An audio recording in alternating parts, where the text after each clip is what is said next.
لن يطول الظلام، ديننا لن يضام، نحن جيل همام، نحن فينا عمر. لا لا لا لن يطول الظلام، ديننا لن يضام، نحن جيل همام، نحن فينا عمر.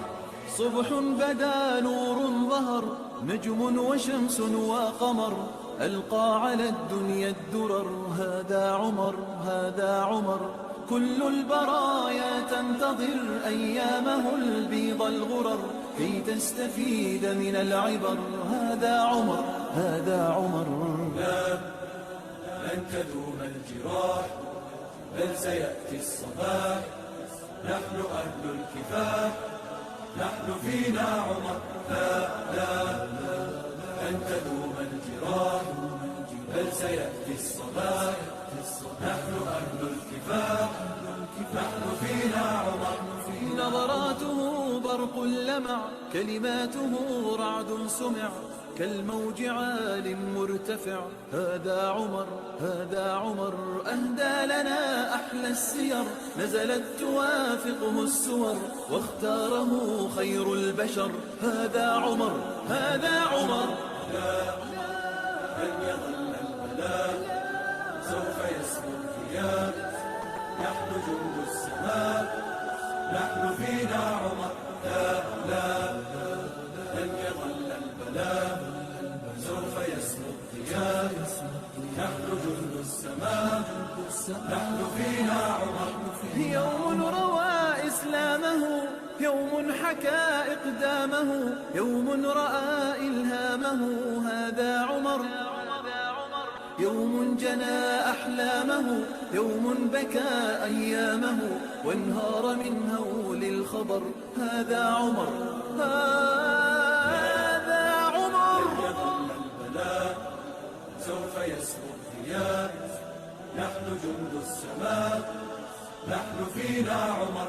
لا لا لن يظل البلاء، سوف يسمو الثياب، نحن جند السماء، نحن فينا عمر. فينا عمر، فينا عمر.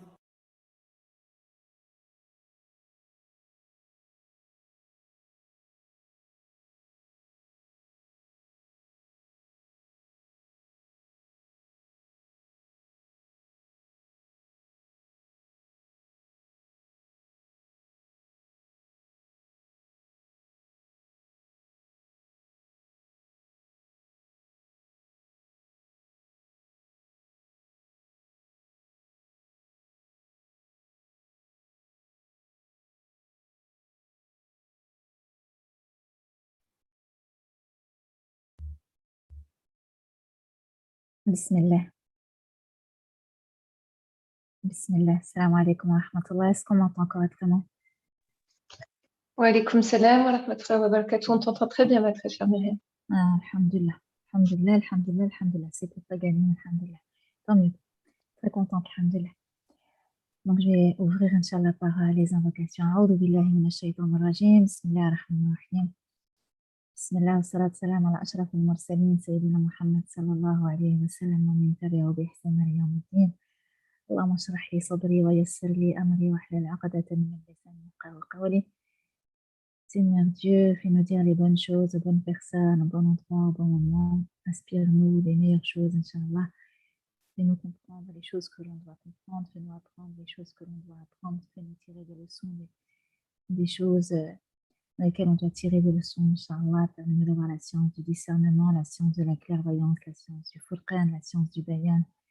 Amin ya Rabbil Alamin. Accorde-nous la sincérité des cœurs et que nous soyons toujours sincères, Inch'Allah, et que notre cœur soit toujours tourné vers Allah subhanahu wa ta'ala. Amin ya Rabbil Alamin. Amin ya Rabbil Alamin. On m'entend toujours? Alors, au niveau du son, ça a un petit peu diminué, donc je ne sais pas si c'est un problème de micro. Si vous pouvez peut-être juste augmenter. D'accord. Alors, je vais peut-être parler un peu plus fort. Là, c'est nettement mieux. D'accord. D'accord. Alors, on va faire ça comme ça, Inch'Allah. Amin ya Rabbil Alamin. Barakallah. Alors, oui, il y a la fiche. Ok, c'est bon. Alors, vous avez donc à l'écran la première affiche que j'avais choisie pour annoncer le rappel de ce soir. Et j'aime particulièrement la photo qui est sur l'affiche où elle montre des oiseaux qui se mettent en rang. Et il y a un livre qui a été adapté en film quand j'étais petite, qui passait à l'antenne jadis, qui s'appelait Les oiseaux se cachent pour mourir. Alors, je ne me rappelle pas du tout de ce qu'il y avait dans le film, mais ce titre m'a marqué. Et une chose est sûre, c'est que les oiseaux ne se cachent pas pour prier. Et j'apprécie particulièrement les observer aux heures des prières, lorsqu'ils se mettent en vol en forme de flèches dans le ciel, et puis qu'ils se donnent rendez-vous en rang sur les toits ou sur les fils du tramway. Et subhanallah, ce n'est pas sans me faire rappeler, me faire penser à la sourate 37, sans fait, les ranger en rang. Et puis cela me fait penser aussi au hadith sur lorsque le prophète sallallahu alayhi wa sallam décrit les humains en disant qu'ils sont tous égaux comme les dents d'un même peigne. Et je trouve que les rangs rappellent cela, subhanallah. Le fait que l'on soit aussi serrés les uns contre les autres rappelle cette union, l'union des cœurs, Inch'Allah, qui fait la force. Alors pour celles qui m'ont posé la question du pourquoi cette affiche et de pourquoi cette photo, en voici la raison. Et je pense qu'il y aura encore beaucoup à dire, mais ce n'est pas le thème de ce soir, quoique. Alors le titre et le thème de ce soir, Inch'Allah, c'est réveil le Sayyiduna Omar, radiyallahu anhu, qui sommeille en toi, ou qui réveille ou révèle le Sayyidina Omar qui sommeille en toi. Pourquoi faire? Pourquoi? C'est vraiment quelque chose qui est bizarre comme titre, en tout cas pas commun. Pourquoi dire et pourquoi je dis ça et pourquoi j'ai choisi ce titre-là.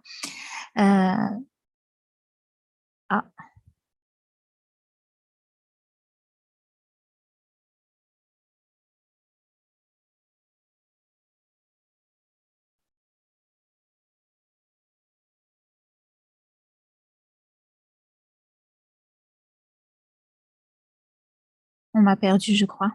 Est-ce que c'est revenu?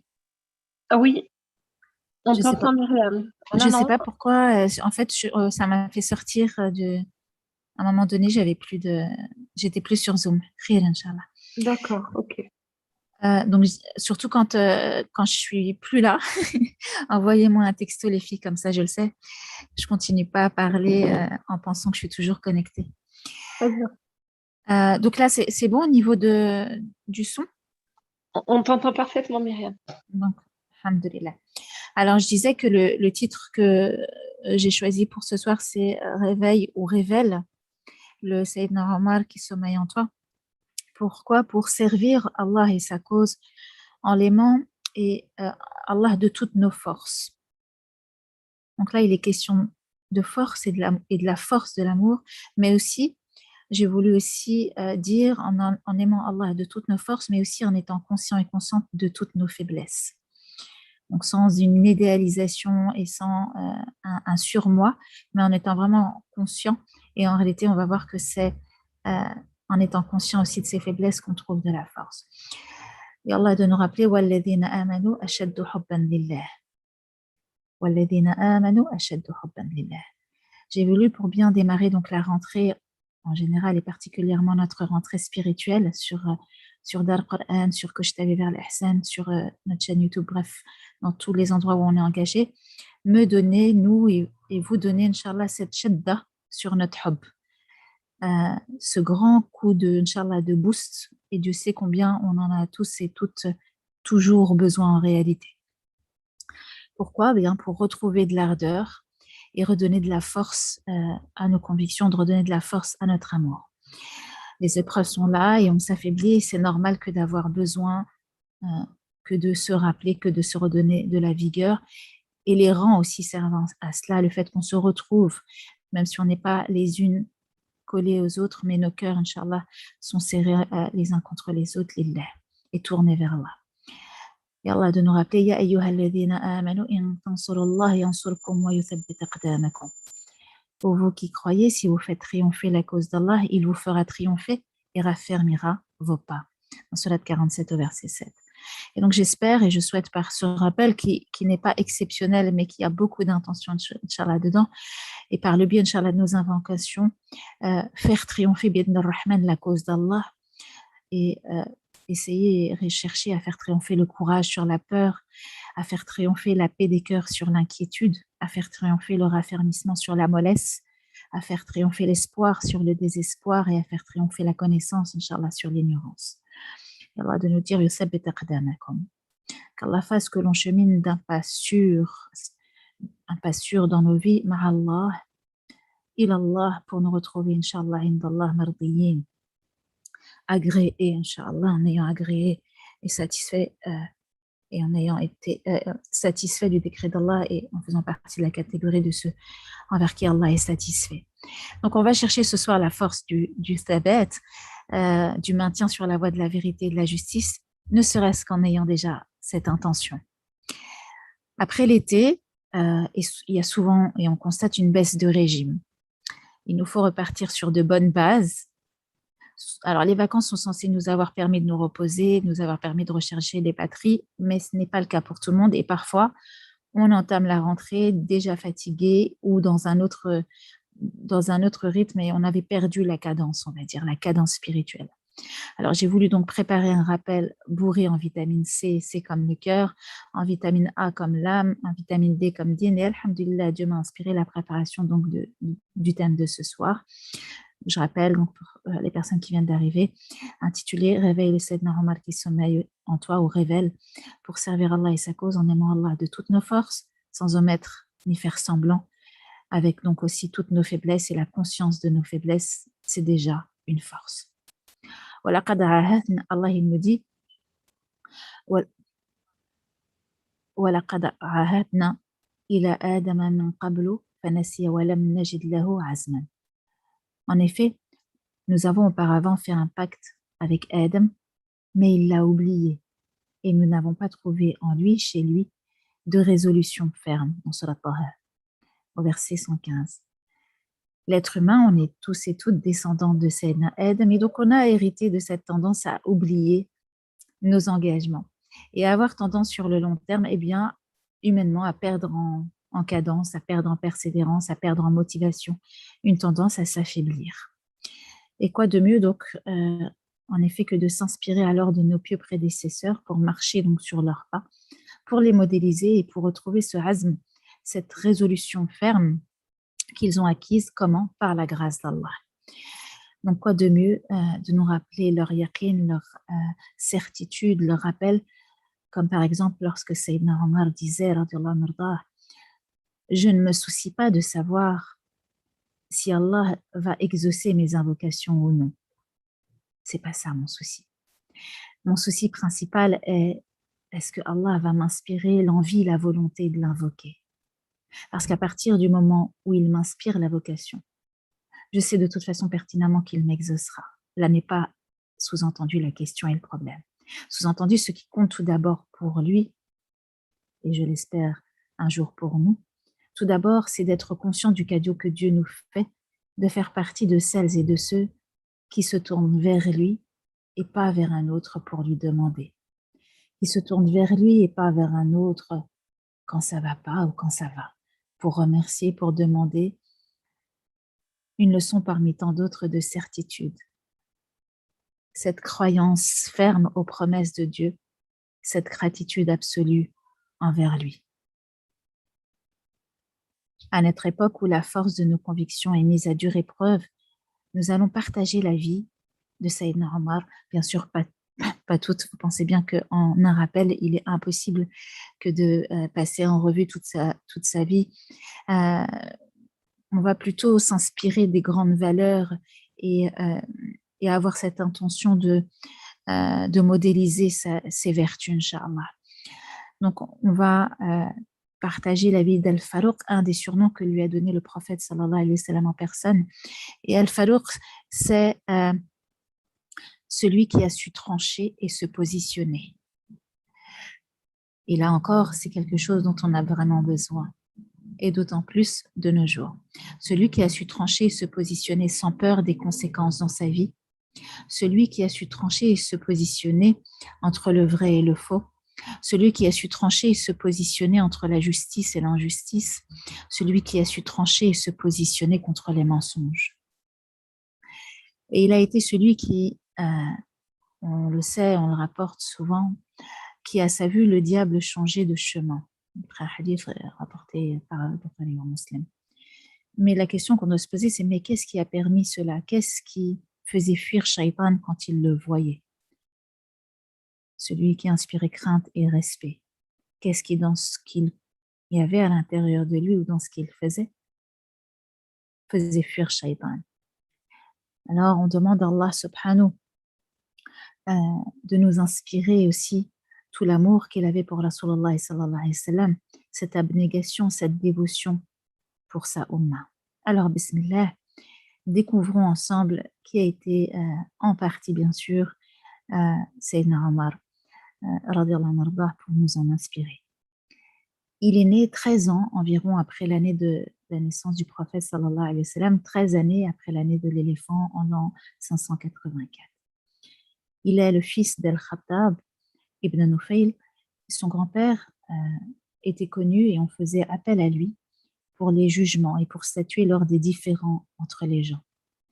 Et donc Sayyidina Omar va hériter de ce statut d'arbitre et d'homme de parole de ses aïeux. Il y a comme ça des qualités qui s'héritent. Il y a comme ça des patrimoines caractériels dont on hérite. Puissions-nous, Inch'Allah, hériter et faire hériter à nos enfants et petits-enfants le meilleur de nous-mêmes. Amen. Sa maman se nommait Hantama bint Hashim. Et très jeune, il a dû assumer de nombreuses responsabilités. Il a été élevé dans la rigueur. Il n'avait pas le temps ni le droit aux émotions. Il a été élevé dans la pauvreté et dans le dénuement le plus total. Et son père lui confiait le bétail et il devait aller rechercher le bois pour sa famille, très jeune. Et donc Sayyidina Omar a été bien sûr donc fortement touché par cette éducation à la dure. Et quand il revenait sur les terres plus tard adulte où il avait grandi, sa langue se déliait et il racontait. Et il disait, un jour, par exemple, à Janan, il a dit, La ilaha illallah, il n'y a point de divinité en dehors d'Allah, le Très-Haut, l'infiniment grand, celui qui donne ce qu'il veut à qui il veut. Et il raconte, j'avais coutume ici, là, de m'occuper des chameaux d'Al-Khattab. Et il parle de son père. Dans cette vallée-là, j'avais un habit de laine et mon père était un homme impitoyable. Il me faisait travailler jusqu'à épuisement. Si je ne travaillais pas assez à son goût, il me battait. Et me voici à présent ici. Et personne ne s'interpose entre moi et Allah. Il est important, quand on lit la biographie de nos pieux prédécesseurs, d'humaniser nos modèles et de ne pas en faire des êtres utopiques, inaccessibles, sans épreuves dans leur vie, sans défauts, mais de comprendre qu'ils ont eu leur haut et aussi leur bas, qu'ils ont eu leurs blessures de l'enfance, qu'il y a eu des impacts psychologiques dans leur vie, leurs blessures de l'âme, et du coup, de comprendre que ce qui a fait aussi dans leur jeunesse et leur vie, de comprendre donc ce qui a fait aussi dans leur jeunesse et leur vie, ce qu'ils sont devenus. Sayyidina Omar aimait se faire, radiyallahu anhu, il aimait se faire des examens de conscience journaliers. Et il utilisait donc cet examen pour en faire des invocations, comme celle faite durant son premier discours prononcé en tant que calife, en disant « Oh Allah, je suis sévère, alors rends-moi indulgent. Je suis faible, alors rends-moi fort. J'aime posséder, alors rends-moi généreux. Oh Allah, je suis sévère, alors rends-moi indulgent. Je suis faible, alors rends-moi fort. J'aime posséder, alors rends-moi généreux. » On voit que dans ces invocations, Sayyidina Omar n'était pas sans ignorer les traits de sa personnalité. Il se connaissait, il connaissait les traits de sa personnalité, même ceux qu'on lui reprochait. Et il demandait à Allah la réforme, il demandait à Allah le fait qu'il l'aide à se réformer. Et ça aussi, c'est quelque chose sur quoi qu'on peut modéliser, sur quoi on peut s'inspirer. Donc cette jeunesse, elle a dure. Un jour, sur le minbar, durant un prêche, Sayyidina Omar va en parler. Et quand on lui demandera, mais pourquoi il dira, je ne suis qu'un berger qui travaillait dur pour ma famille en échange d'une poignée de dattes ou de raisins secs. Et avant de monter sur le minbar, il avait senti donc il va pour monter sur le minbar et il dit, je ne suis qu'un berger travaillant dur. Il s'adresse donc aux gens qui sont devant lui. Pour ma famille en échange d'une poignée de dattes ou de raisins secs. Et avant de monter sur le minbar, il avait senti quelque chose lié à de la fierté, un sentiment de toute puissance, d'être arrivé au stade devant qui personne ne s'oppose, au plus haut échelon, alors devant tout le monde pour se rappeler d'où il venait et pour qu'il ne s'enfle pas d'orgueil d'être devenu calife, il se fera le rappel. Et comme je le dis souvent, la bouche la plus près de notre oreille est la nôtre. يا أيها الذين آمنوا اتقوا الله ولتنظر نفس ما قدمت لغد واتقوا الله إن الله خبير بما تعملون. Ce qui signifie, ô vous qui avez cru, faites preuve de piété révérentielle devant Allah et que chacun considère ce qu'il a préparé pour le jour dernier et faites preuve de piété, certes Allah sait tout ce que vous faites. En agissant ainsi, Sayyidna Omar voulait tirer profit de sa jeunesse, de son passé, pour en faire une leçon de vie, des leçons de vie. Ce qu'il a vécu lui a permis de développer sa patience. Ce qu'il a vécu, tout jeune, en tant que berger, lui a permis de développer son endurance, sa robustesse, et surtout, de ne pas oublier le plus important des jours, le jour où tout sera fini et qu'il n'y aura plus rien, et qu'Allah exalté soit-il dira liman al-mulk al-yawm. Et de se dire et de se rappeler qu'Allah dira lillahi al-wahid al-qahar.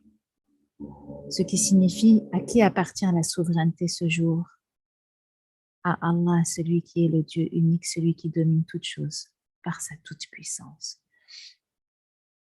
Dieu nous fait vivre des épreuves dans nos vies pour nous apprendre la modestie et l'humilité. Il nous fait vivre des choses durant la jeunesse pour que plus tard cela nous serve et que cela nous permette de ne pas devenir la pire version de nous-mêmes.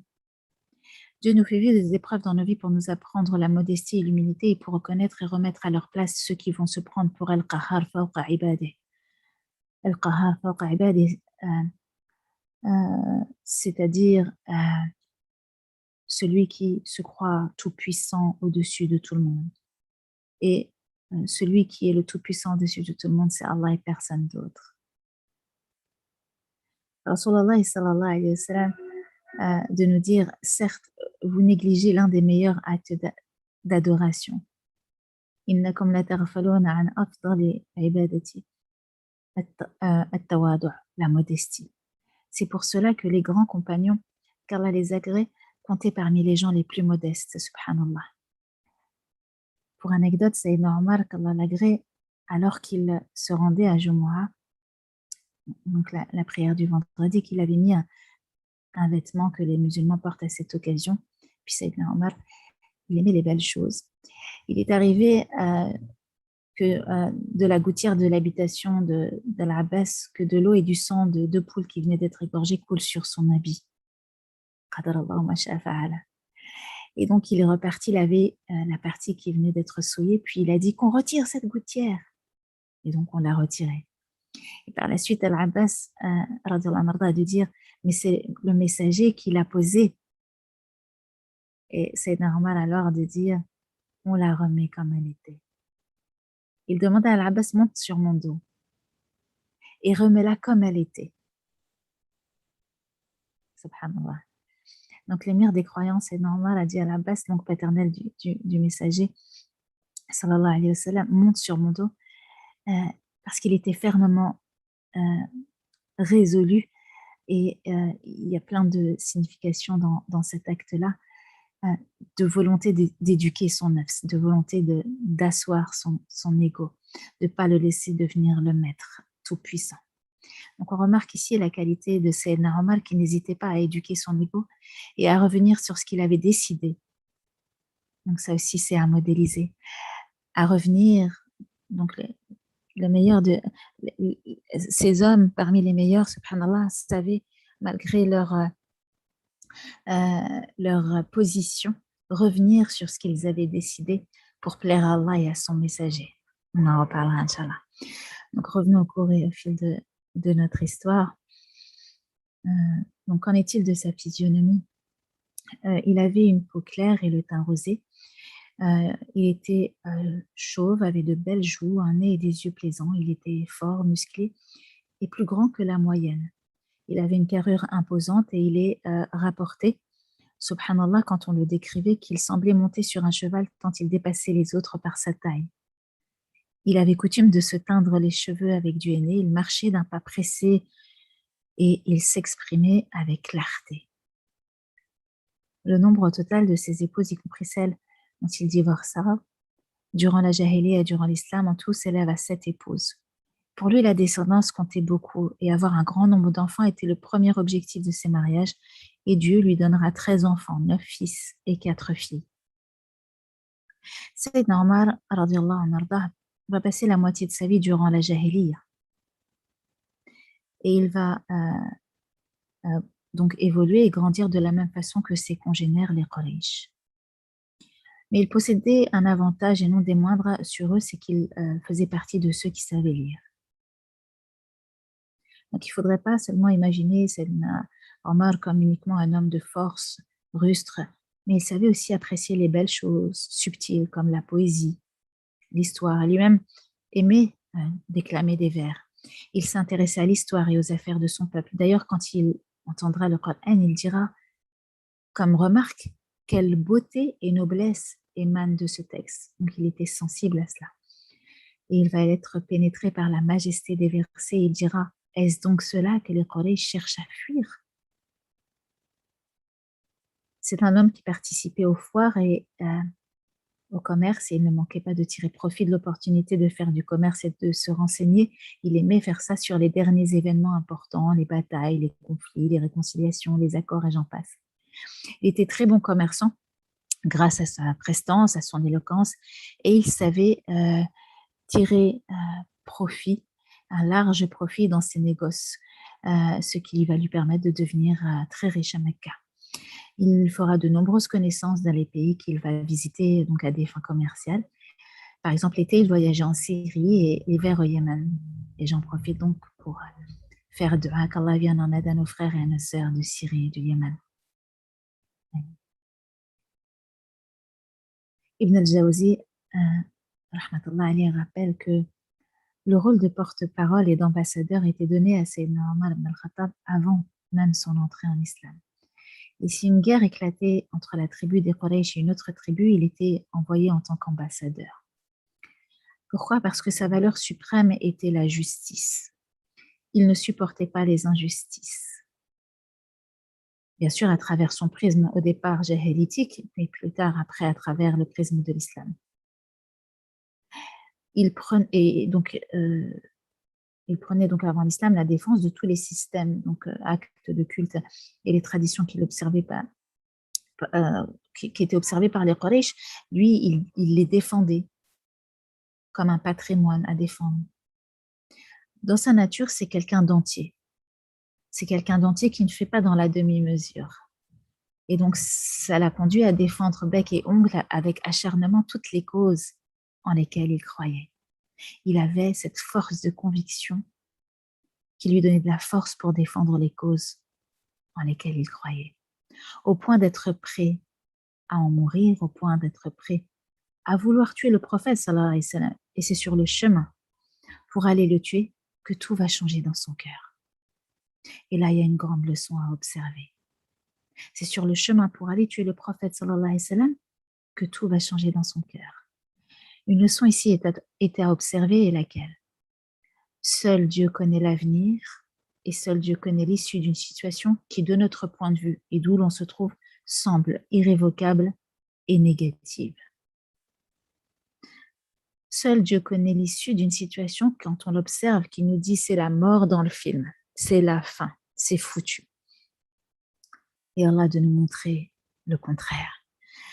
Sayyidina Omar radhiyallahu anhu va d'abord être un fervent opposant à l'islam, parce qu'il voit l'islam comme une nouvelle religion qui est venue ébranler le système et les traditions qui étaient enracinées dans la Mecque, et lui, pour lui, ça comptait beaucoup. Et donc, il va être parmi les plus grands persécuteurs des nouveaux entrants à l'islam. Et là aussi, il y a une leçon, subhanallah. Sayyidina Omar avait passé donc la moitié de sa vie dans la Jahiliya, et donc la Jahiliya n'avait pas de secret pour lui. Donc, les coutumes, les traditions et le mode de pensée jahilitique n'avaient pas de secret pour lui. Et donc, quand il va embrasser l'islam, il pourra ainsi, et ça c'est dans la grande pédagogie divine du plan de Dieu d'ensemble, d'autant mieux en saisir la beauté en comparaison et percevoir immédiatement la différence entre la bonne direction et la mauvaise. Et il va pouvoir bénéficier de la force du furqan, du bayan, du discernement. C'est pourquoi j'aime beaucoup dans mes doigts demander à Allah subhanahu la force du furqan, du bayan, du discernement, de la clairvoyance. Entre la foi, la vérité, la mécréance, entre la vérité et le mensonge. Et donc, ce qui va l'amener à dire toujours dans cette idée d'examen de conscience, de dire les liens de l'islam vont se déférer, les uns vont se défaire les uns après les autres. Lorsque viendrait une génération élevée dans l'islam et ignorante de ce qu'a pu être vraiment la jahiliya. Subhanallah. Les liens de l'islam vont se défaire les uns. Donc ça, c'est Sayyidina Omar qui a dit ça avec sa finesse d'esprit et sa réflexion à long terme. Les liens de l'islam vont se défaire les uns après les autres lorsque viendra une génération élevée dans l'islam, mais ignorante de ce qu'a pu être vraiment la jahiliya. Sous-entendu, ce n'est pas comme celui qui a vécu, comme celui qui a entendu et qui ne veut plus y retourner. Sayyidina Omar était fin visionnaire et donc il voyait sur le long terme. Et savait anticiper grâce à l'intérêt qu'il avait pour l'étude des histoires arabes. Et ça aussi, on a tout intérêt à modéliser cette façon d'envisager la réalité sur du long terme. Que chaque acte qui se passe aujourd'hui, que chaque décision qui est prise aujourd'hui a forcément un impact sur nos enfants, nos petits-enfants, etc. Et donc, il aimait étudier les histoires et il a pu, en étudiant les histoires notamment du monde arabe, il a pu apprendre le comportement humain et les prévoir. Si on fait ça, si on dit ça, si on laisse faire ça, et ben, il se passera ça. Non pas forcément maintenant, mais dans les générations futures. Donc, faisons gaffe. On en reparlera sûrement. Donc, pour une raison de temps, bien sûr, et pour une raison du thème du rappel, donc réveil de Sayyidina Omar qui est en toi, je ne vais pas avoir le temps de raconter la vie de Sayyidina Omar. Mais je vais ça et là, voilà, citer des choses qu'il a dites pour mettre en avant des choses qui moi, m'ont marqué dans sa vie et qui me rebooste dans ma foi, dans mon iman. Donc, je vais ça et là revenir sur des événements pour nous en inspirer.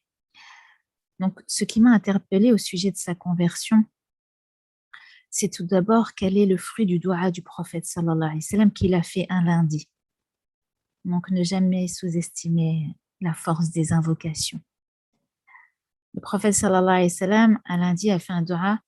Il a dit « Oh Allah, soutiens l'islam au moyen de celui de ces deux hommes, alors encore ennemis de l'islam, que tu aimes le plus, Abu Jahl ou Omar ibn al-Khattab.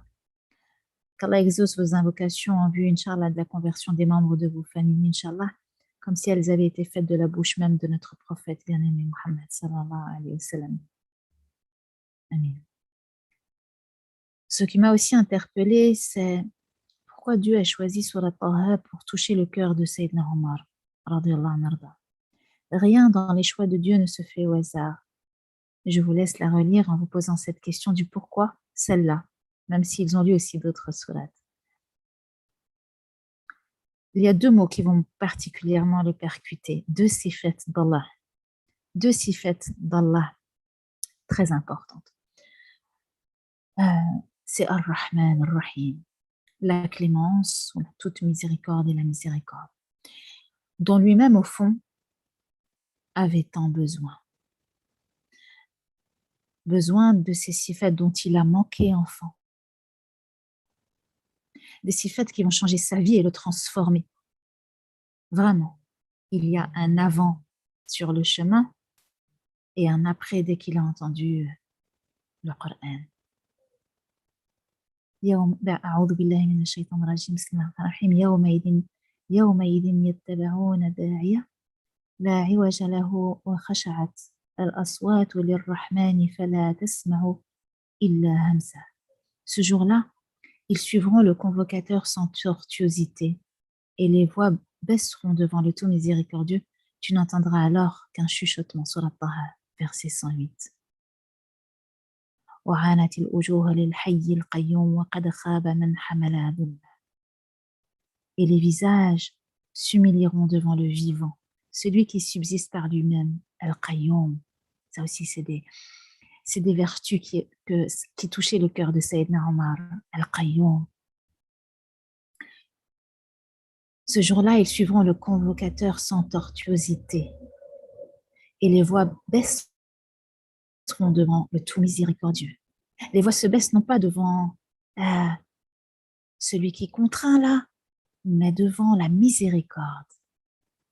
Et tu n'entendras alors qu'un chuchotement. Et ça aussi, c'est des vertus que Sayyidina Omar admirait, le fait que quand il arrive, il en impose, que les voix chuchotent.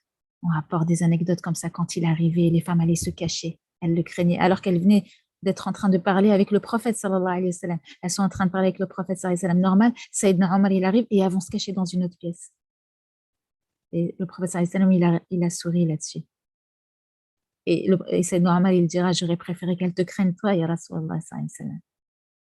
Donc lui, dans ce qu'il admirait, c'était cette idée de khashya, cette idée de crainte révérentielle.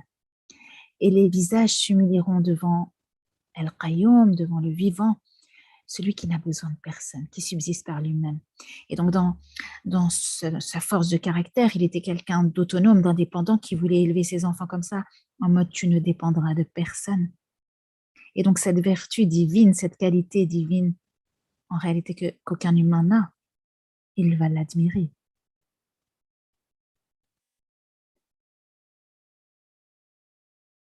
Et quiconque aura fait de bonnes œuvres tout en étant croyant ne craindra ni injustice, ni oppression. Sur le Taha, verset 112. Injustice et oppression, c'est ce qu'il a vécu enfant. Et c'est ce qu'il va reproduire adulte. Mais là, Dieu lui dit, tu ne craindras ni injustice ni oppression si tu me suis, et tu ne feras plus preuve d'injustice et tu ne seras plus dans l'oppression si tu me suis. Et là, ça a touché son cœur, parce qu'il y a toujours en nous cet enfant intérieur. Et la preuve, à plusieurs endroits, à plusieurs événements, sur le minbar, il rappellera sa jeunesse. Il a été touché. Nous t'avons envoyé le Coran non pas pour te rendre malheureux, toujours la même sourate, mais plutôt comme rappel pour celui qui craint le Seigneur et comme révélation émanant de celui qui a créé la terre et les cieux. C'est normal, c'est quelqu'un qui a besoin d'admirer. Et là, on lui parle de celui qui a créé la terre et les cieux. Et on lui dit, là, le Coran, Allah, il ne l'a pas envoyé pour te rendre malheureux, parce que quand le Coran a été révélé, les Quraysh, ils avaient peur pour leur business, ils avaient peur que ça change leurs coutumes, leurs habitudes. Et là, Dieu lui dit non. Quand il l'entend comme si Dieu lui parlait à lui. Et Allah de poursuivre, et c'est ainsi que nous l'avons fait descendre un Coran en langue arabe. La langue arabe. Il aimait la langue arabe, Sayyidina Omar. Pareil. En fait, à chaque fois, Dieu fait mouche. À chaque fois, chaque verset, c'est une flèche envoyée dans. C'est comme son cœur qui est en train de s'adoucir, son cœur qui est en train de s'ouvrir, son cœur qui est en train de laisser pénétrer la lumière, son cœur qui est en train de se laisser être touché, être pénétré par la vérité. Ce jour-là, dans la maison de sa sœur Fatima, son cœur a lu ce Coran en langue arabe et il s'est soumis. Et il a eu envie de suivre le convocateur sans broncher, comme j'ai dit tout à l'heure, le convocateur sans la iwajalah wa khasha'at al-aswat. يومئذ يتبعون الداعية. Ils vont suivre le convocateur sans broncher. Et ce jour-là, il n'y avait plus de rébellion. Son cœur avait envie d'écouter la convocation, de répondre à l'appel sans sourciller. Devant qui? Le tout miséricordieux. Une qualité dont il avait tant besoin. Devant qui? Le clément, une qualité dont il avait tant besoin. Celui qui dépasse tout et qui a tout créé. Et devant celui qui dépasse tout et qui a tout créé, il a fait profil bas. Et les cris se sont calmés et les visages se sont humiliés devant Al-Hayy Al-Qayyum. Sayyidina Omar était qawi, il était aziz pour les Quraysh, mais il lui manquait la hikmah et la clémence, et Dieu va lui offrir grâce à l'islam. Dans le Coran, Allah, il associe ses qualités. Par exemple, il est Al-Aziz Al-Hakim. Il n'est pas que Al-Aziz, il est Al-Aziz Al-Hakim. Parce que la hikmah va permettre que la puissance soit toujours calibrée avec un juste milieu. La force avec un pendant pour l'équilibre, le juste équilibre. Omar était épris de justice, de adl, mais il lui manquait l'ihsan. Dans le Coran, Dieu associe la justice à l'ihsan, au bel agir. En la personne du prophète sallallahu alayhi wa sallam, il va apprendre le juste milieu, la hikmah et le bel agir. Et donc, alors qu'il était parti pour tuer le prophète sallallahu alayhi wa sallam, sur le chemin, quelqu'un lui dit avant cela, tu ferais mieux de t'occuper de ta famille. C'est normal, c'est quelqu'un de fier. Tu touches pas à sa réputation, tu touches pas à sa descendance, tu touches pas à son clan, à son sang. Quand il parle, lui, sous-entendu, fais le ménage chez toi. Piqué dans son amour propre d'apprendre que parmi son sang, certains ont failli, certains ont trahi. Il va changer de cap, de direction et faire un crochet. Regardez la hikmah d'Allah.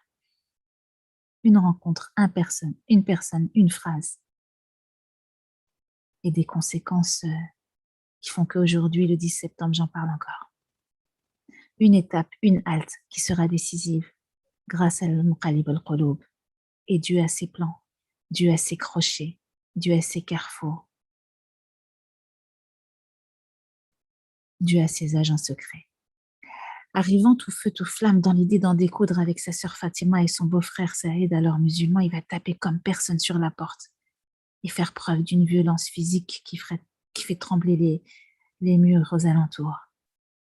Et il va faire preuve de violence physique envers son beau-frère. Il est en train de lire avec un voisin, Khabab, un passage de Surat Taha, justement. Sa sœur, elle va dissimuler le feuillet. Donc, je résume, j'en ai parlé un peu avant. Il va demander à lire le feuillet. Et sa sœur, emplie d'une force de conviction immense, là encore, il y a leçon. Là encore, il y a une grande leçon dans la sœur qui parle à son frère. Une grande leçon de force, de conviction immense devant son frère que tout le monde craignait. Elle va attester et confirmer son islam devant lui et refuser et lui dire oui, je te donne le feuillet à condition que tu ne fasses tes ablutions. Bien sûr, c'est Allah qui l'a inspiré pour dire cela, mais il y a tellement de hikmah. Donc, dans l'application dans la Sourate Al-Baqarah, verset 57, seuls les purifiés sont autorisés à les toucher. Donc, elle lui dit, va faire tes ablutions. Et là, il y a beaucoup de hikmah.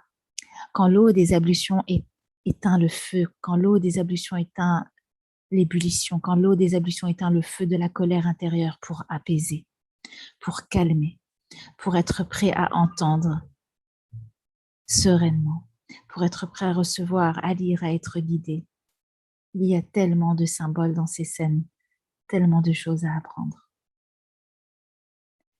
Sayyidina Omar admirait les fortes personnalités, n'aimait pas les faibles, les lâches, les hypocrites. Il avait beaucoup de charisme. Et le prophète sallallahu alayhi wa sallam va utiliser ce trait de caractère-là aussi pour l'impressionner. Il a adapté sa da'wa en fonction de qui il avait en face de lui. On sait que par exemple, quand il va lui serrer la main, il lui serrait la main de façon forte.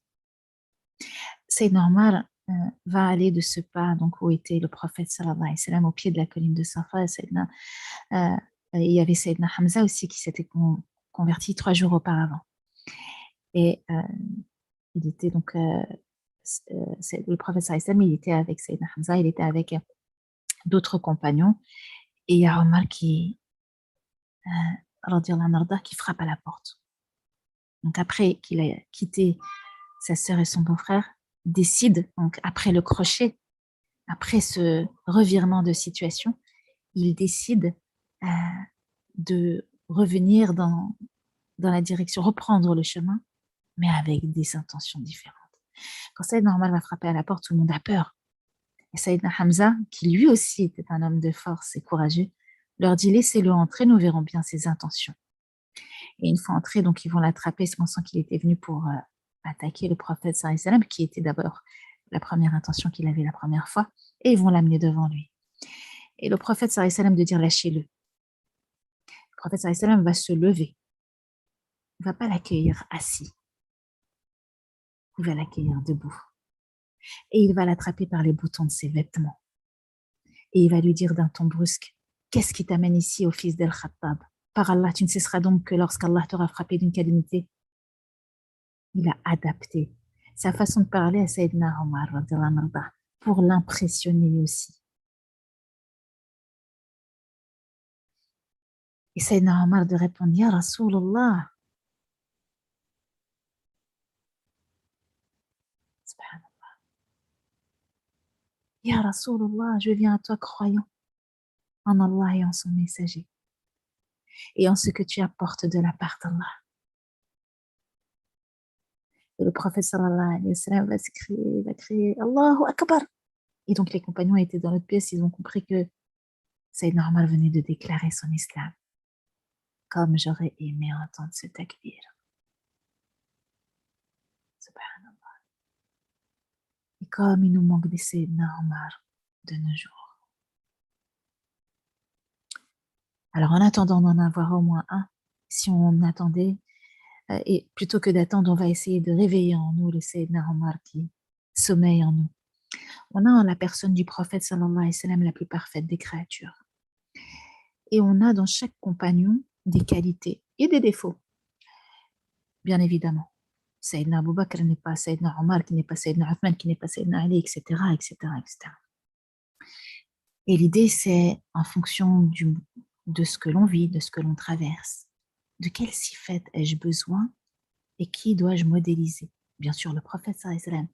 Et si je dois prendre, non pas un prophète, mais un humain comme moi, qui a suivi et a été dans l'école et éduqué par la main du prophète sallallahu alayhi wa sallam, quelles sont les qualités que j'aimerais modéliser? Quelles sont les qualités que j'aimerais suivre, avoir, travailler? Car ce n'est pas sans travailler. Sayyidina Omar va devenir donc musulman au mois de Dhul Hijjah, 6 ans après le début de la prophétie. Donc ça faisait 6 ans que le prophète sallallahu alayhi wa sallam prêchait, mais en secret. Et Sayyidina Omar avait alors 27 ans. À cette époque-là, d'après un avis, les musulmans s'élevaient à environ 39 personnes. Donc là, qu'est-ce qu'on est à noter? Qu'est-ce qu'il y a à noter? 6 ans de prêche en secret et 39 conversions. Petit à petit, la foi dans les cœurs fait son nid. Petit à petit, la foi dans les cœurs fait son nid. Le prophète sallallahu alayhi wa sallam, ce n'était pas quelqu'un qui était pressé, c'était quelqu'un qui avait compris qui était inspiré par Dieu et qui savait que l'être humain a besoin de ce temps et de cette qualité d'éducation qui fait que tu prends la personne avec ce qu'elle est et petit à petit, par l'amour, par le compagnonnage, tu vas lui donner envie de s'améliorer, de se réformer, de se remettre en question. Donc d'après Sayyidina Omar, il aurait été la 40e personne à se convertir à cette époque-là. Puis il y a d'autres riwayat qui disent qu'il y avait aussi 11 femmes, mais que Omar ne le savait pas.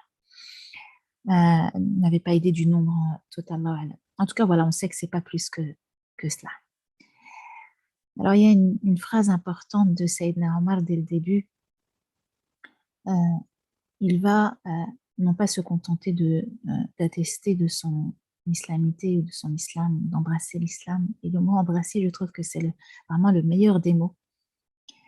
Il va vouloir donc apporter un souffle nouveau, c'est-à-dire que il n'est pas un musulman qui attend seulement que l'islam le transforme, mais il va apporter qui il est à sa communauté. Il va donner de ce qu'il est à sa communauté. Il va donner de ses traits de caractère à sa communauté. Il va donner de sa force à sa communauté. Il va vouloir apporter un souffle nouveau, un élan, une envie de faire avancer les choses pour ne plus les subir. Il dit, Ya Rasulallah, est-ce qu'on suit la vérité? Ne suivons-nous pas la vérité? Donc, c'était une question dans la négative pour induire ce qu'il va proposer au prophète sallallahu alayhi wa sallam. Il lui dit, Ya Rasulallah, ne suivons-nous pas la vérité? Et que nous vivions ou que nous mourions, ne suivons-nous pas la vérité? Cette phrase, elle est très, très, très puissante. Ya Rasulallah, ne suivons-nous pas la vérité? Que l'on vive ou que l'on meure, ne sommes-nous pas sur le bon chemin? On reste caché pour ne pas être tué. Mais que l'on vive ou que l'on meure, ne sommes-nous pas sur le chemin de la vérité? Certes oui, par celui qui tient mon âme dans sa main. Tu suis la vérité, que tu vives ou que tu meurs, va répondre le prophète sallallahu alayhi wa sallam. Alors pourquoi nous cacher? Lui répondit-il. Par celui qui t'a envoyé avec la vérité, tu devrais prêcher ouvertement l'islam. Si c'est la vérité, comme je l'ai dit, je ne vais pas pouvoir parler de tout, bien sûr, sur Sayyidina Omar, tellement il y a de choses à dire. Et je vais vous m'excuser de devoir sauter beaucoup d'étapes, mais pour celles et ceux qui ne veulent pas en manquer une miette, je vous invite à lire sa biographie, notamment celle du docteur Ali Salabé. Je la trouve très très bien faite, donc je vous mettrai la référence en lien, Inch'Allah.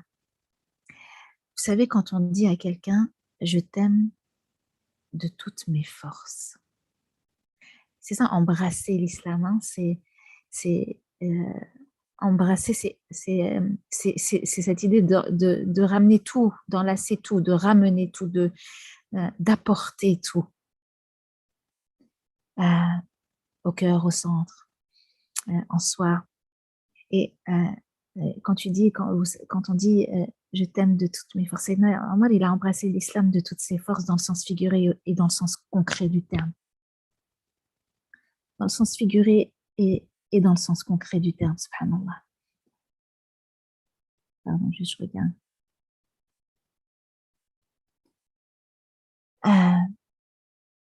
Je t'aime de toutes mes forces, ya Allah, mais ça veut dire quoi aimer de toutes ses forces? Elle est khatar cette phrase. Et c'est quoi mes forces? Je t'aime de toutes mes forces et je t'aime avec toutes mes faiblesses d'humain. La première des forces accordées à l'être humain, c'est son libre arbitre. C'est à partir et grâce à son libre arbitre que je fonde mes opinions et que je donne de la force à mes convictions. Le libre arbitre, c'est aussi appelé, j'aime beaucoup cette façon aussi de définir le libre arbitre, c'est aussi appelé la liberté d'indifférence ou la liberté de considération. Je choisis d'ignorer et d'être indifférent à, je choisis de donner de l'importance, de la considération et de la valeur à. C'est ça, utiliser mon libre arbitre aussi. Je choisis d'ignorer et d'être indifférent à, et je choisis de donner de l'importance, de la considération et de la valeur à. Et c'est un énorme cadeau de la part de Dieu, une énorme liberté et en même temps une lourde responsabilité. Sayyidina Omar, une fois, l'amour et la crainte révérentielle d'Allah installés dans son cœur, savait à merveille trancher entre ce qui doit être ignoré et ce à quoi ou à qui il voulait donner de l'importance. Ne craignant le blâme d'aucun blâmeur. Pardon. Ne craignant le blâme d'aucun blâmeur. Telle est la grâce d'Allah, il la donne à qui il veut. Allah est détenteur d'une grâce immense et il est omniscient. Savoir trancher entre ce qui doit être ignoré et ce à quoi ou à qui il voulait donner de l'importance, ne craignant le blâme d'aucun blâmeur. Qu'Allah nous accorde cette grâce venant de sa part. Quand il a voulu émigrer à Médine, Sayyidina Omar a insisté pour le faire aussi, encore une fois, ouvertement. Sayyidina Ali ibn Abi Talib, karamallahu wajha, de dire tous les muhajiroun émigrants dont j'ai entendu parler ont migré en secret, excepté Sayyidina Omar ibn al-Khattab. Quand il a pris la décision d'émigrer, il a pris son épée, il a placé son arc sur son épaule, il a ramassé ses flèches et il est sorti en direction de la Kaaba. Il a fait le tour de la Kaaba cette fois devant les Quraysh postés là. Il a prié devant Maqam Ibrahim. Puis il alla voir les groupes qui étaient assis là et là en leur disant ces 4 vérités. En mode je vais faire légère, en mode j'ai peur de personne, en mode qui aime Allah et son prophète me suivent et qui s'oppose à mon départ, viennent si c'est un rajel me le dire en face.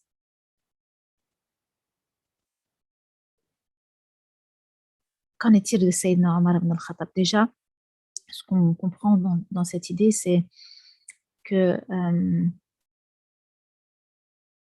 je ne sais plus quel philosophe qui disait vivre, c'est savoir, c'est trouver la cause pour laquelle on est prêt à mourir, les valeurs, les choses qu'on veut défendre, subhanallah. Et lui, c'était la justice, il ne supportait pas l'injustice, dhulm. Qu'en est-il de Sayyidina Omar ibn al-Khattab et du Coran? Alhamdoulilah, on a entrepris, grâce à Dieu, la lecture du Coran hier. Donc, quand je dis la lecture du Coran hier, c'est-à-dire la clôture mensuelle du mois de Safar avec les sœurs de Dar al-Quran. Le matin, on se lève, pour ceux et celles qui ne sont pas au courant, on se lève pour réciter après la salat du Subah le Coran, de sorte qu'on le termine une fois par mois. Donc, on lit les surats sans les découper, on les lit entièrement, Inch'Allah, pour bénéficier de leur baraka. Et donc, qu'en est-il de Sayyidina Omar ibn al-Khattab et de son amour pour le Coran? Et je pense qu'on ne... c'est par le Coran al-Karim que Sayyidina Omar et tous les nobles compagnons ont été éduqués. Et c'est en se focalisant sur le Coran et en se basant sur sa méthodologie que leur éducation s'est faite. Les versets du Coran ont joué un grand rôle dans le façonnement de la personnalité de Sayyidina Omar. C'est ces versets qui ont purifié leur cœur et qui ont éduqué leur âme et qui vont influencer grandement et transformer leur comportement. Et notamment par rapport à Sayyidina Omar, en l'aidant à mettre un gant de velours sur ce tempérament de fer, en l'aidant à mettre de l'eau sur ce tempérament de feu, faisant de lui un homme neuf, mu par de nouvelles émotions, lui qui ne les connaissait pas et qui ne l'écoutait pas. On parlait un peu de son enfance. Mu par de nouvelles valeurs, des aspirations, il était habité par de nouveaux objectifs. Des fois, subhanallah, par une petite parenthèse, quand on tombe malade donc d'une maladie physique et quand on s'en remet, on parle d'une rémission. Et souvent, les médecins qui prennent en considération non pas seulement les médicaments, mais toutes les raisons pour lesquelles on parvient à guérir et à se soigner, ils disent qu'on parle de rémission quand la personne finalement a tiré une leçon de ce qui lui est arrivé en se dirigeant vers une autre mission. Une rémission, ça serait retrouver une autre mission, un autre sens pour sa vie, une autre direction, quelque chose qui va faire que qu'est-ce que cette maladie est venue me dire et vers quelle direction me conseille-t-elle d'aller? Parenthèse fermée. Et donc certains versets vont particulièrement impacter la vie de Sayyidina Omar et son programme du jour et son programme de la nuit. Par exemple, le verset de la sourate Sajda, les versets 16 et 17. Ceux dont les flancs s'arrachent à leur lit pour prier leur Seigneur avec crainte et espoir et qui donnent en aumône une partie de ce que nous leur avons accordé, nul ne peut soupçonner les multiples joies dont seront récompensées les œuvres de ces hommes. Quiconque étudie la vie de Sayyidina Omar ne peut manquer d'observer à quel point l'idée de sa rencontre avec Allah était fortement présente dans son esprit et à quel point il redoutait d'encourir sa colère et le châtiment d'Allah. Et aussi, on ne peut pas oublier de souligner, l'affection profonde et l'amour qu'il avait pour le prophète sallallahu alayhi wa sallam. Et ça aussi, j'espère qu'on parviendra à modéliser aussi l'amour qu'avaient les compagnons envers le prophète sallallahu alayhi wa sallam. Il s'agit d'Allah et Sayyidina Omar éprouver l'un pour l'autre une vive affection. Une affection et un amour qui sont des facteurs très importants pour la foi. Et d'ailleurs, ils sont les prérequis. Le prophète sallallahu alayhi wa sallam de nous rappeler par celui qui tient mon âme entre ses mains, aucun de vous ne sera un vrai croyant tant qu'il n'éprouvera pas pour moi plus d'affection qu'il en éprouve pour son père, son enfant et le monde entier. C'est normal de déclarer par Allah, ya Rasulullah. Donc il répond à ça. Tu es plus cher à mon cœur que quiconque, excepté ma propre personne. Regardez l'honnêteté et la capacité d'introspection qu'il a eue en répondant au prophète sallallahu alayhi wa sallam. Tu peux le penser, mais pas oser le dire. Mais lui, il va oser dire, ya Rasulullah, tu es plus cher à mon cœur que quiconque, mais pas ma propre personne. Oh que non, ya Omar, le prophète sallallahu alayhi wa sallam, il devait lui dire, tu ne seras pas un véritable croyant tant que je ne serai pas plus cher à ton cœur que ta propre personne. Et il dira après travail sur lui-même et réflexion, alors tu es plus cher à mon cœur que ma propre personne. Et là, le prophète sallallahu alayhi wa sallam va lui dire, maintenant, ya Omar. Imaginez que le prophète sallallahu alayhi wa sallam, après un travail d'introspection et de réflexion sur nous-mêmes, nous dise, maintenant, ya Soumaya, maintenant, ya Khadija, maintenant, ya Maryam, maintenant, ya Jamila, maintenant, c'est bon. Ça y est, tu fais partie de la catégorie des véritables croyants. Qu'Allah nous aide. Un jour, Sayyidina Omar va solliciter la permission d'accomplir la Umrah et le prophète sallallahu alayhi wa sallam va lui dire, ne nous oublie pas alors, donc le prophète sallallahu alayhi wa sallam, pour lui dire, oui, c'est ok, tu peux aller faire la Umrah, il va lui répondre en lui disant, ne nous oublie pas alors dans tes doigts, ô mon frère. Sayyidina Omar a d'exprimer, rien n'a été plus cher à mes yeux que le fait que le prophète sallallahu alayhi wa sallam ait pu me dire, ô mon frère.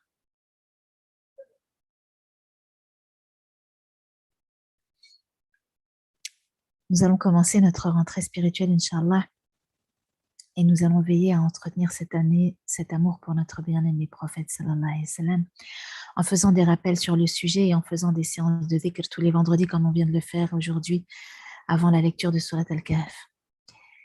C'est le fils en personne de Sayyidina Omar qui nous rapporte le hadith du prophète sallallahu alayhi wa sallam qui dit « Multipliez l'invocation de la paix et les salutations adressées à votre prophète sallallahu alayhi wa sallam chaque vendredi, car on les lui rapporte de votre part chaque vendredi. » Une bonne dose de vitamine d'amour du prophète sallallahu alayhi wa sallam tous les vendredis. En tout cas, on s'y engage, Inch'Allah. Et ça fait maintenant plus de 9 mois ou 10 mois qu'on fait tous les vendredis cette rencontre sur Zoom où on fait 1 heure de salawat ala nabi sallallahu alayhi wa sallam et puis la lecture de Surat Al-Kahf et les doigts dans cette heure bénie où Allah exauce les invocations. Et c'est devenu vraiment un très très beau rendez-vous qu'on a envie de manquer pour rien. Subhanallah. Et même si cet été il y a eu une baisse de régime, l'équipe de garde a fait en sorte que les vendredis se maintiennent. Et ça, c'est aussi une des leçons qu'on doit retenir, c'est que Allah a diversifié les différentes sources d'adoration et actes d'adoration parce qu'il sait qu'on va s'essouffler et qu'on ne peut pas durer surtout. Et il nous a permis de faire des actes forts à des moments forts pour nous maintenir en état de veille. Allah subhanahu de nous dire dans le Coran al-Karim قل إن كنتم تحبون الله فاتبعوني يحببكم الله ويغفر لكم ذنوبكم والله غفور رحيم. Dis si vous aimez vraiment Allah, suivez-moi, Allah vous aimera alors et vous pardonnera vos péchés. Allah est pardonneur et miséricordieux. Si vous aimez vraiment Allah, suivez-moi.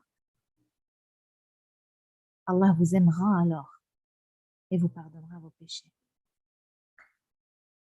Une fois installé dans le voisinage du prophète sallallahu alayhi wa sallam à Médine, Sayyidina Omar a su parfaitement s'organiser pour profiter complètement et entièrement de l'opportunité qu'il avait d'étudier sous l'égide du meilleur des maîtres et guides pour l'humanité, Nabina Muhammad sallallahu alayhi wa sallam. Aucun enseignement coranique, aucun hadith, aucun événement, aucun rappel ne lui échappait. Il voulait ne pas en manquer une miette. Il avait un voisin parmi les Ansar et avec lui, il se relayait pour aller voir le prophète sallallahu alayhi wa sallam. Un jour c'est moi, un jour c'est toi. Et chacun, on doit aller voir l'autre pour transmettre ce que l'on a appris du prophète sallallahu alayhi wa sallam concernant la révélation du jour et d'autres sujets. En tout, Sayyidina Omar, il a transmis environ 539 hadiths. Et quiconque étudie la vie de Sayyidina Omar se doit de consacrer sa réflexion sur l'impact qu'a eu le Coran sur le cœur de cet homme. Et de méditer sur cette source pure et divine à laquelle vont s'abreuver les compagnons et qui va leur permettre de développer le meilleur d'eux-mêmes et d'augmenter leur savoir, leur entendement, leur discernement, leur sagesse, leur clairvoyance, leur patience. Ils étaient dévoués à la parole d'Allah. Dès sa conversion, Sayyidina Omar a entrepris la mémorisation du Coran. Il ne s'est pas contenté d'apprécier, il a voulu apprendre. C'est le prophète sallallahu alayhi wa sallam en personne qui va lui enseigner une façon de réciter le Coran et il va toujours préférer s'en tenir à cette façon de réciter. Et qu'Allah nous accorde les meilleurs professeurs. Et pour celles qui ont entrepris cette année et qui sont dans cet apprentissage et qui se posent encore la question de « j'aimerais un jour », les débuts d'année sont propices aux meilleures des intentions. Et pour qu'une intention devienne un objectif, il faut s'organiser, il faut regarder ce qui se passe, proposer. Sur Dar al-Qur'an, Inch'Allah, pour l'instant, 2 de nos émirats vont proposer des cours en particulier pour celles qui décident, les akhawat, de mémoriser le Qur'an. On vous en parlera ce mois-ci, Inch'Allah, parmi les bonnes nouvelles qu'on va vous annoncer. Donc, cette année, on va aussi se blinder en vitamine C, en vitamine Qur'an, et on va tenter de continuer tant que l'on pourra clôturer le Qur'an une fois par mois en lecture, pour que, même si on ne le connaît pas encore par cœur, nos yeux et nos cœurs s'habituent, pour que ce soit encore plus simple quand on est ou on sera dans l'apprentissage. Et celles qui ne peuvent pas lire le matin avec nous, pas de souci, vous pourrez lire dans la journée ou le soir quand votre emploi du temps vous le permettra. Mais le but, ne pas dormir sans avoir lu son Coran et pris sa dose de paroles divines dont a besoin notre âme pour se sentir en vie et protégée. Il y a certaines personnes, malheureusement dont j'en fais partie, gourmandes, qui ont besoin à la fin de leur repas, il y a quelque chose qui dit dans ma tête, tant que tu n'as pas mangé du sucré, ton repas n'est pas terminé. Bon, il y a toute une éducation à revoir, bien évidemment, une hygiène de vie dans laquelle j'essaye de faire attention. Mais je connais mes faiblesses et je connais mes points faibles. Et en l'occurrence, je sais que voilà. Et c'est comme si, c'est ma belle-mère qui dit, imaginez, j'arrive pas à dormir si j'ai pas eu ma petite douceur. Et j'aimerais bien qu'on ait cet élan-là vers le Coran. Imaginez, tant que j'ai pas pris ma petite douceur, ma grande douceur. Donc, on va continuer notre méthodologie de Coran, de clôture, qui consiste en qu'à lire les sourates, Inch'Allah, pour bénéficier de tout leur sens et baraka de lire les sourates en entier. Et on va écouter les conseils de Sayyidina Omar qu'il nous a laissés au sujet du Coran, lorsqu'il dit, je cite, « Lisez le Coran et vous en serez gratifiés. Agissez en conformité avec le Coran et vous ferez partie de ces gens des Ahl al-Coran. Demandez-vous des comptes à vous-même. Faites votre examen de conscience avant que l'on vous demande des comptes. Préparez-vous pour le grand rassemblement du jour où vous serez présenté devant Allah pour être jugé, car ce jour-là vous comparaîtrez sans phare, sans masque, sans faux semblant, et aucun de vos secrets ne restera caché. »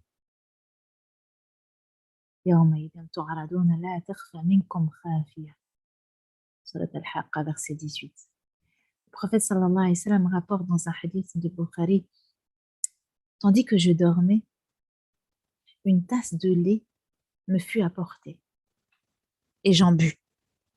Puis, je vis du lait sortir de mes doigts, et j'en offris à Sayyidina Omar. » En l'occurrence, le lait ici faisait référence à la science. Et donc, par le biais de ce hadith, on comprend que Sayyidina Omar a été béni aussi par le fait que le prophète sallallahu alayhi wa sallam lui a transmis cette science. Et ici, ça a été représenté dans le rêve du prophète sallallahu alayhi wa sallam par du lait.